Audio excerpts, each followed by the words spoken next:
Baik pemirsa Walu TV dimanapun Anda berada, masih bersama Sylvie Nuliana di sini dalam program Santri Sowan Kiai, dan masih bersama dengan kami Ustadz Gufron Uyan selaku Wakil Ketua Tanfidiyah Pengurus Cabang Nahdlatul Ulama Kabupaten Kediri, dan masih dengan materi yang sama, yaitu meraih takwa di bulan suci Ramadan.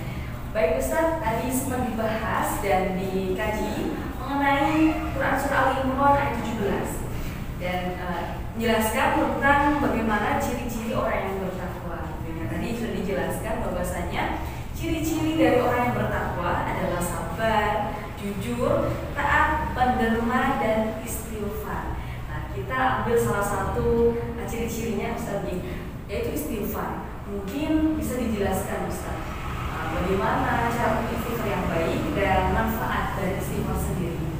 Monggo Ustaz. Terima kasih. Mbak Sylvie ini menarik saya untuk kemudian mengaitkan dengan cerita yang tadi. Oh gitu, yang segmen sebelumnya. Yang segmen sebelumnya. Tapi alhamdulillah kita menjadi ada satu bekal untuk melangkah di segmen ini. Begini Mbak Sylvie, tentang pelaksanaan istighfar di situ dijelaskan bahwa istighfar pada malam hari. Nah, istighfar yang malam hari ini adalah bentuk daripada orang yang takwa tadi. Tetapi sebenarnya istighfar itu kalau bisa dituntunkan oleh Rasulullah paling tidak 100 kali pada saat setelah asar. Kalau tidak begitu, maka sesering mungkinlah melafalkan astagfirullahaladzim atau istighfar. Sebab istighfar yang benar ya, yang tulus itu adalah pengakuan dirinya bersalah, pengakuan rendah dirinya terdapat pada diri orang tersebut. Di dalam orang yang melakukan istighfar, maka tidak sedikit pun dia berani takabur. Saya ini, ya terkadang begini Pak, melaksanakan satu peribadatan tetapi takabur. Itu kan berbalik. Kita mau berbeda kepada yang maha akbar, kita sendiri takabur.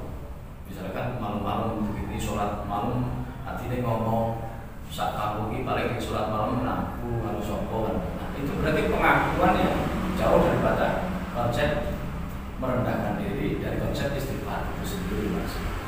Makanya kalau bisa Madu TV yang dirahmati oleh Allah, bahwasanya istighfar itu dilakukan setiap saat, seingatnya, seingat kita berdosa ataupun tidak, sekalipun kita tetap melafalkan kalimat astagfirullahaladzim atau yang semacamnya.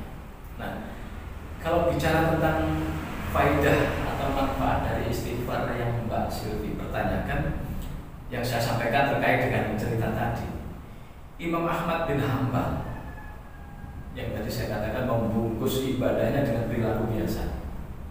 Beliau akan iktikaf di masjid itu, tapi mengatakan saya tak istirahat di sini.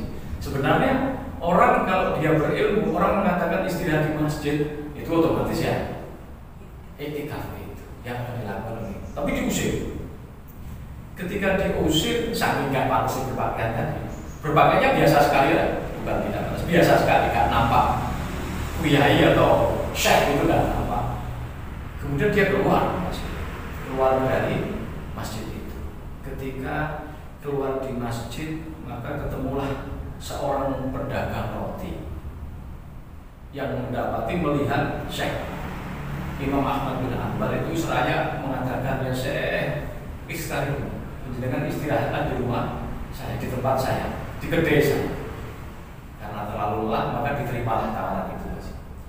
Beliau kemudian duduk di antara penjual dan dagangannya sambil mengamati. Nah, penjual roti ini ketika dia melakukan apapun, misalkan adonan, dia mengucapkan istighfar astagfirullahaladzim. Kemudian dia mematangkan adonannya, ngepanlah kalau kita mungkin ngepan rotinya itu seraya juga beristighfar astagfirullahaladzim. Kemudian mengemas ketika ada orang yang beli juga membaca istighfar. Itu dicermati sekali oleh Imam Ahmad bin Hanbal, dicermati sekali sampai mengembalikan uang lebih, uang susu ke orang berdiri juga dengan membaca istighfar. Imam Ahmad bin Hanbal itu bertanya, ma faida istighfaruka. Ya, apa sih faedah istighfarmu dulur kulanan? Walaupun ketemu baru sekali sudah menjadi duluran. Ya saya akibat daripada saya selalu beristighfar. Kata penjual roti, tidak satu pun keinginan saya yang tidak diijabahi oleh Allah. Semuanya diijabahi. Kemudian Syekh Imam Ahmad, oh pantas kalau setiap keinginanmu diijabahi oleh Allah, sampai itu apa-apa istighfar, sedikit istighfar. Makanya kepada para ibu pemirsa TV, kalau buat adonan ini mau hari raya, membuat makanan di rumah, maka biasakan melafalkan istighfar atau minimal menyebut asmanya Allah. Karena banyak ini ibu-ibu yang di luaran sana, Mbak Silvi, itu kalau masak mususi berasnya, itu karung berutuh. Lah yo wong wedok wis umbah-umbah ngomong kesel ngene cetikon masak. Nah, gerutuan itu dituangkan dalam dia remesi yang namanya beras. Maka yang muncul makanan itu bukan roh asmanya Allah, tetapi yang muncul adalah emosinya. Sehingga nanti kalau dimakan anak-anaknya dikendalikan sulit, suaminya juga gampang marah. Beda kalau ketika masak dibacakan istighfar atau minimal asmanya Allah, kemudian memasaknya dengan senang, bismillahirrahmanirrahim, astagfirullahaladzim, menjadi makanan pun dimakan oleh suami atau keluarganya, berefek yang sangat positif. Itu istighfar. Sampai kemudian ditanyakan kepada tukang roti itu, jawabnya, saya tidak satu pun tidak diijabahi oleh Allah manfaat dari istighfar saya ini. Hanya satu saya, kata penjual roti. Apa itu apa?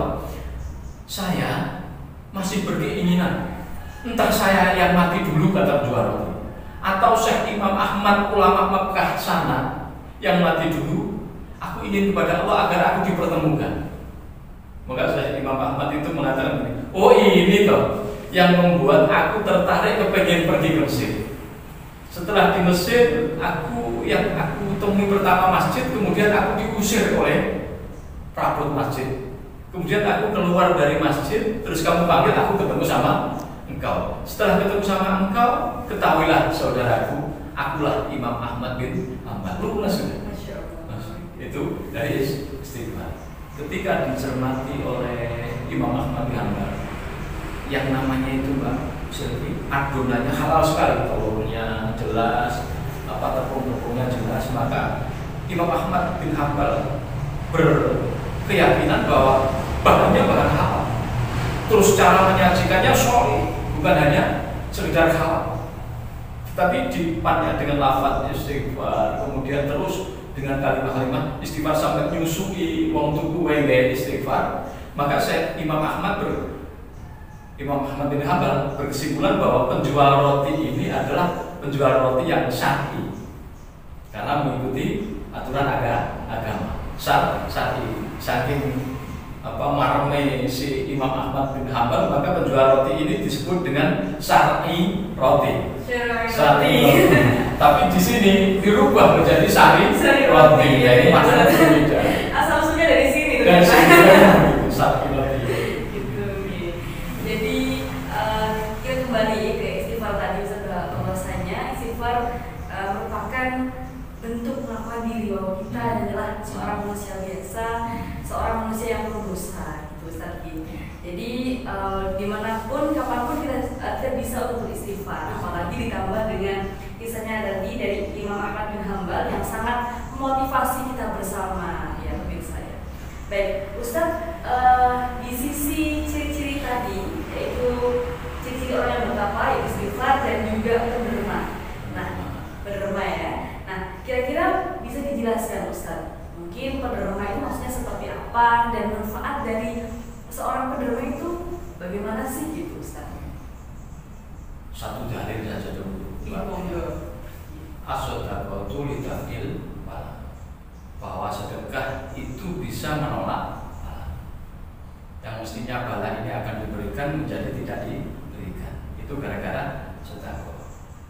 Nah, berarti orang yang bersedekah ini diganjar oleh Allah dengan dihindarkan dari bala. Nah, itu bukan diberi pahala atau ganjaran. Sebab begini Pak Silvi, pemirsa Madu TV, dunia ini bukan tempat pahala, tetapi tempat beramal. Ad-dunya darul amal, la jaza, wal akhiratu darul jaya la amal. Dunia itu tempatnya beramal, bukan tempatnya pahala. Akhirat tempatnya pahala, bukan tempatnya amal. Jadi kalau kita di akhirat nanti kemudian tak terus tarawih, ya sudah nggak berlakunya di dunia. Nah, tentang kemudian dihindarkan dari bala, ya logis lah Mbak. Itu belum pahala, itu masih rihul amal saja. Jadi amal. Kalau ada orang bersedekah kemudian dihindarkan bala, itu bukan ganjaran, bukan pahala, tetapi itu hanya rihul amal. Karena dunia ini Mbak Silvi, pemirsa Madu TV, tempatnya amal, bukan tempatnya pahala. Kalau pahala itu diberikan di dunia, tak cukup dunia. Misalkan 1 poin saja Mbak Silvi, orang yang sholat subuh itu mendapatkan pahala dunia dan seisinya. Dunia dan seisinya. Kalau sholat 12 subuh, sholat yang sebelum subuh itu, sholat sunnah sebelum subuh, pahalanya kayak dunia dan seisinya. Kalau yang sholat sekampung itu 100 orang, berarti pahalanya 100 dunia dan seisinya. Kalau itu diletakkan di dunia, cukup apa enggak? Itu kalau satu kampung. Kalau yang sholat qobliyah subuh itu jumlahnya jutaan, berarti jutaan dunia dan seisi. Berarti diletakkan dunia tidak cukup. Sebaliknya, dosa itu kalau diletakkan di dunia juga nggak cukup. Sebab begini, orang meninggalkan sholat 1 kali saja, dia sengaja dan belum bertobat sudah meninggal dunia, maka besok akan diganjar dengan siksa. Lesannya itu dimasuki rantai, yang rantai itu terbuat dari baja mengamah, panjangnya 70 diro. Kalau 70 diro, 1 diro sekitar 60 cm, sekitar 60 cm, 70 berarti 42 meter. Orang itu kalau lalai 1 kali sholat belum bertobat, maka lesannya akan dimasuki rantai sampai ditarik di tubuhnya sepanjang 42 meter. 1 kolong saja rantai itu, kepanasannya yang membara itu, kalau diletakkan di bumi, maka seluruh air laut di bumi ini kering, seluruh tumbuhan itu terbakar. 1 kolong saja. Itu kalau yang sholat yang tidak sholat 1 orang. Kemudian lantainya 42 meter dan itu berkolong-kolong, hancur sudah. Kalau yang tidak sholat itu 1 juta orang, jadi apa pun. Makanya siksa dan pahala itu tidak di dunia tapi di akhirat. Sehingga, nah katanya tadi sedekah lidafil bala, kan begitu ya Mbak? Itu hanya rihul amal saja, jadi belum pahala tapi masih berupa aromanya pahala. Rihul amal. Sehingga menurut saya, pemirsa Madu TV yang dirahmati oleh Allah, yang jangankan manusia, ayam saja kalau masih dia mau bertelur berarti bersedekah awet deh. Tapi lebih sekali dalam mendok ya dikelok dengan sendiri, gitu. Dikelok dengan sendiri. Itu kira-kira. Baik pemirsa Madu TV yang dirahmati oleh Allah, sampai sudah kita di penghujung acara. Namun sebelumnya kita akan meminta proses statement dari Ustaz Yusra. Mohon Ustaz bisa disampaikan, mungkin ada pesan atau closing statement untuk pemirsa Madu TV yang ada di rumah. Terima kasih Pak Sudi. Pemirsa Madu TV yang dimuliakan oleh Allah, yang pertama kita patut bersyukur bahwa pada hari ini kita ditakdir oleh Allah bisa ketemu di bulan yang mulia ini, karena tidak banyak atau banyak orang yang tidak berkesempatan untuk ketemu di bulan ini. Maka dari itu, sisa puasa yang kita alami di bulan ini kita manfaatkan semaksimal mungkin. Kita lakukan ketaatan kita kepada Allah semaksimal mungkin, kesabaran kita, kedermaan kita, pengakuan kita